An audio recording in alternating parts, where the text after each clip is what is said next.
Грипптен тезирээк айыгууга жардам бере ала турган 4 нерсе. Алардын экөөсүн сырттан алабыз, экөөсү өзүбүздө бар.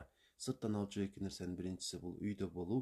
Эки эле күн төшөктөн турбай жатсаңыз, үчүнчү күн чыйра алып каласыз. Экинчи нерсе болсо албетте жылуу суу.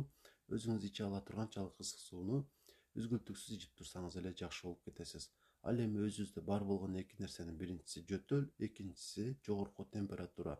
Ушул эки симптомго каршы дары ичпей туруш керек. Анткени жөтөлгөн сайын какырык аркылуу организмден көптөгөн микробдор чыгып кетет. Анан албетте жогорку температура болгон учурда дагы тери аркылуу сыртка көптөгөн вирустар чыгып кетет. Андыктан ушул эки симптомго каршы дары ичпей туруш керек. Вирус ысыкты жаман көрөт. Андыктан жылуураак жатканы аракет кыласыз.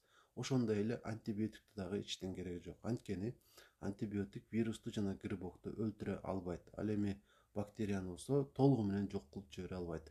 Тирүү калган бактериялар организмге дагы да бекем орношуп, кийинки жолу антибиотик ичкениңизде дагы өлбөй турган болуп калышат. Андыктан эч кандай антибиотик ичпеш керек. Эгер ушул айтылгандарды эле аткарып турчу болсоңуз дагы оору менен эң мыкты күрөшүп, тезирээк айыгып кете аласыз.